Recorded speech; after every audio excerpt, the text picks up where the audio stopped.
എയർപോർട്ടിൽ നിന്ന് അവരെയും പിക്ക് ചെയ്ത് ഞങ്ങൾ നേരെ പോയത് ലോൺസിസ്റ്റണിലേക്കാണ് കേട്ടോ. ഓൺ ദ വേ ഞങ്ങൾ റിച്ച്മൗണ്ടിൽ ഒരു സ്റ്റോപ്പ് എടുത്തു. റിച്ച്മൗണ്ട് ഒരു പഴയ വില്ലേജ് സ്റ്റൈൽ സെറ്റപ്പാണ്.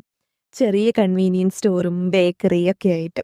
ഇവിടുത്തെ മെയിൻ അട്രാക്ഷൻ എന്ന് പറയുന്നത് നമ്മൾ ഈ കയറുന്ന പാലം തന്നെയാണ് കേട്ടോ. അതുകൊണ്ട് ഞങ്ങൾ വണ്ടി ഒന്ന് സൈഡാക്കി ഈ പാലത്തിനെ പല ആംഗിളിൽ നിന്നൊന്ന് വീക്ഷിക്കാമെന്ന് വിചാരിച്ചു. പക്ഷേ ഏത് ആംഗിളിൽ നിന്ന് വീക്ഷിച്ചിട്ടും പാലം ഒരു സാധാരണ പാലം തന്നെയാണ്. പക്ഷേ അവിടുത്തെ വ്യൂ ഭയങ്കര രസമായിരുന്നു. And coming to the point, ഈ പാലം 1823 കൺവിക്സ് ലേബർ സിസ്റ്റം വെച്ച് കൺവിക്സിനെയും കൊണ്ട് സാൻഡ്സ്റ്റോൺ ഉപയോഗിച്ച് പണിത ഒരു പാലമാണ്. ഇത് ഓസ്ട്രേലിയയിലെ ഏറ്റവും പഴയ ഉപയോഗത്തിലുള്ള സാൻഡ്സ്റ്റോൺ പാലമാണെന്നാണ് പറയപ്പെടുന്നത്. അങ്ങനെ ഞങ്ങൾ വേറെ ഒരു ആംഗിളിൽ എത്തിക്കഴിഞ്ഞ് കഴിഞ്ഞപ്പോൾ അവിടെ കുറേ താറാവുകളുണ്ടായിരുന്നേ. പൊതുവേ ഒരു മൃഗസ്നേഹിയായ യോസി ഒരു ബ്രെഡുമായിട്ട് ചെന്നു. അതുങ്ങളെ കളിപ്പിച്ചുകൊണ്ടിരിക്കേണ്ട സമയത്ത് ഒരു താറാവ് അതും മേടിച്ചുകൊണ്ട് ഒറ്റ ഓട്ടം. പിന്നെ അവർ അതിൻ്റെ പുറകെ ഓട്ടമായി ചാട്ടമായി ഒരു കാര്യം ഉണ്ടായില്ല. അത് അതിൻ്റെ വഴിക്ക് പോയി.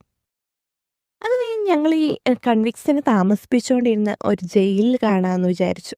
അവിടെ ചെന്നപ്പോൾ അത് അടച്ചുപോയി. പിന്നെ ഞങ്ങൾ അതിൻ്റെ തൊട്ടടുത്തുള്ള കോർട്ട് ഹൗസ് കാണാമെന്ന് വിചാരിച്ചു. പക്ഷെ അതും അടച്ചതുകൊണ്ട് അതിൽ കുറച്ച് നേരം ഒളിഞ്ഞു നോക്കിയിട്ട് അതിൻ്റെ തൊട്ടടുത്തുള്ള ഒരു ബേക്കറിയിൽ അവരുടെ ഫേമസ് കറീഡ് സ്കാലപ്പായി വാങ്ങിക്കാമെന്ന് വിചാരിച്ച് ചെന്നു.